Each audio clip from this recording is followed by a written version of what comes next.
Hello and welcome to level 5 of how to level up your fitness in 2025. This is the last video in the series. Here, we're going to be talking about winning the long game and sustaining your progress. In the first few videos, we've already talked about our plan. We created it and we actually started to do the plan. In the last video, we started the fitness journey. But here now, we want to focus on not just letting that burn out after a few months, but how do we continue doing this for a long period of time? How do we create the systems, build the resilience, make these new habits a part of our lives permanently, which is going to allow you to maintain your progress and just continue evolving. We're going to talk about that here. I want to emphasize that this is not something you're going to be doing now. I just want to put it out here. And if you can grab something from here and implement it into your plan, that's going to be great. But basically, the first 4 steps was just starting the journey. And this is assuming that you stick to that now and you've been doing it for a while. This video here is how to now be able to do that for the rest of your life. And it's going to be called maintaining that lifestyle. The first part of this that I want to talk about is building a maintenance plan. In the last video, we already started doing this. In that scope, I would think of that more as a short-term thing where we just started working out and we're starting to track our progress. This is all about creating a sustainable lifestyle. There's this thing called the yo-yo effect. It means you gain and lose progress repeatedly.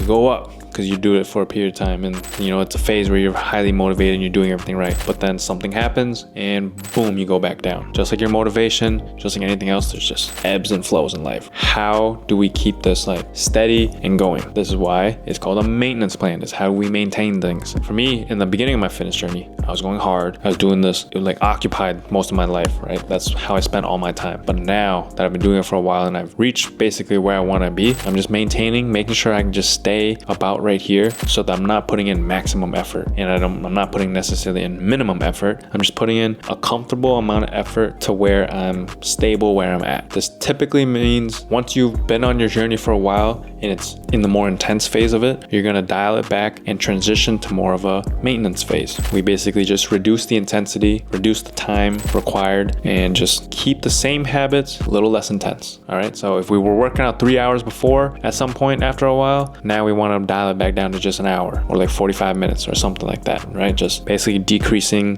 the input. With that doesn't mean just cutting everything out. This just means sticking to our core routines in a smaller scale. We want to have a base workout, a nutrition plan that you can just maintain essentially forever. I've basically found all the foods that keep me looking how I want to look and that I like and that I'll just be able to, for the most part, eat for the rest of my life. And then as far as workouts, I know what I like to do. I know what else I want to try that we can just keep mixing in. But basically, I know how much I have to do in order to maintain this look right here. And now the other thing we still need to do is still establish our recovery protocols. So that means we still have to prioritize our rest, our mobility, our stress management, all of that type of stuff, because we're still working out, we're still taxing our body. So just because we decrease the intensity doesn't mean we don't need to worry about rest and recovery. We're still doing that, probably just at a smaller scale since we dialed everything else back. The reason that this maintenance plan is important is because when you're in the other phase and you're just going high intensity, it's not sustainable, especially when life changes. This here is just going to let this become a lifelong thing, make things less extreme and just allow you time to do other things while still maintaining the goals that you set out to achieve. It also helps prevent burnout, which is the next part of this. When you grind endlessly, no breaks, you're going to get mentally and physically fatigued, and preventing burnouts is very necessary so that you can keep going. In a game or when it comes to money or whatever, you only die when everything runs out. Even though the goal is technically to win, there's a smaller minimum goal of just staying alive. Preventing burnout basically means that we're avoiding quitting. We're doing whatever we can to make sure we just can keep playing the game. What this kind of looks like when it comes to fitness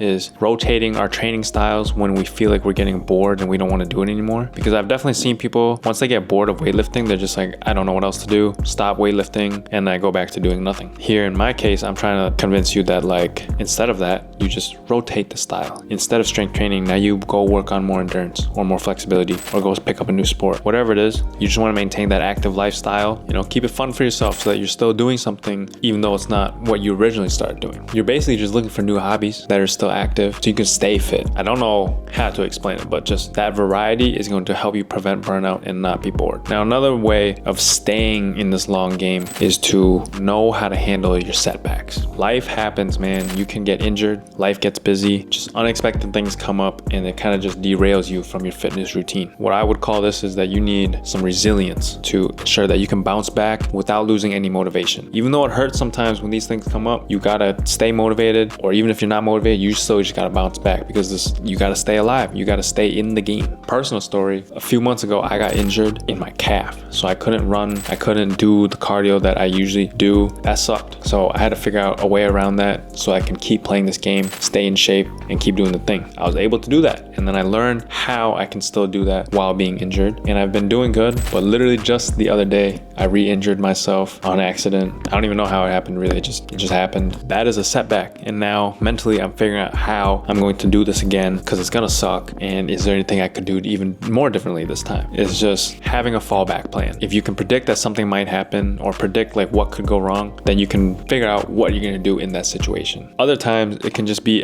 adjusting your expectations and your goals. You know, if something comes up, now it's like, all right, maybe I'm not gonna be able to work out 5 times a week anymore now that I have a kid. Maybe it's only 3 times a week. Now 3 times a week is gonna still be my win. Again, we're here focusing on maintaining rather than progressing. All right, we've already progressed enough. We're good at where we're at, and we're just trying to coast now. Stay here where we're at, and figuring out how to stay here is basically the goal. As time goes on, as part of this maintenance plan, you start rotating things, you start trying new things. Your goals might change. That could be different type of performance goals. So then you'll see people start running marathons or 5Ks. They start trying to do a handstand, whatever it is. Making new goals is gonna keep you just in the game, playing, working towards something. Basically mini versions of what you've already done to get to this point, but keeping it fresh, keeping it fun for you. And these are things that you can even take and put it into the beginning of your journey, right? Keeping things fun and fresh so that you're not burning out, you know, you're just less likely to quit. And then actually, I want to add this in here as the last thing, how to stay long in the game, but it's to share your journey, which is what I'm doing right now. After a few years and I got fit enough, I started, you know, getting questions from my friends, from some family on like, how'd you do that? Like, I watched you do this, how did you do it? And then I was able to start helping them. I go to the gym with them, I work out with them, I kind of give them guidance and whatnot. It felt good. And when they're asking you for stuff, then you almost have a responsibility to continue doing that thing, since they are essentially looking up to you. That was fun. That was cool. That made me really think about more about what I was doing and how I can give this information to them.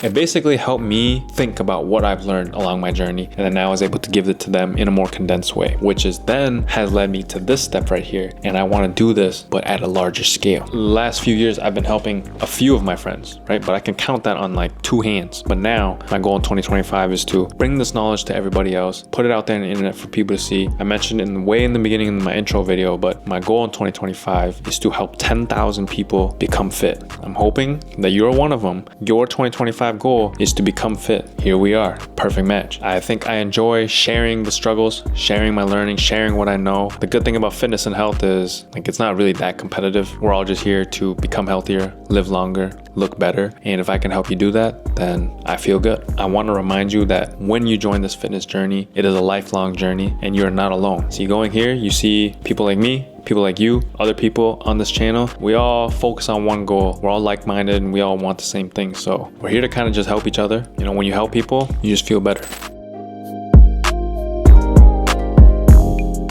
Congratulations, you've made it through my 5-part series. I actually gotta thank you for watching all of that. If you did, if you made it to this point, man, you are mostly 80% equipped with all the things that you're gonna need. I thought this out for like the last week and a half and put it all here to get you at least just started on the journey. I hope that this 2025 goes really good for you. You follow all the things that we've talked about, you learn more, you keep trying, keep adapting. I want to see the results that you guys are getting. Let me know how it goes. Let me know what you think. Again, I'm trying to help 10,000 people, so I'm only gonna know that if you're telling me that it's helping you. So let me know in the comments, subscribe for more, ask me anything you want to ask. I'm ready to help out however I can with whatever I know. You just gotta let me know. Thank you again and good luck.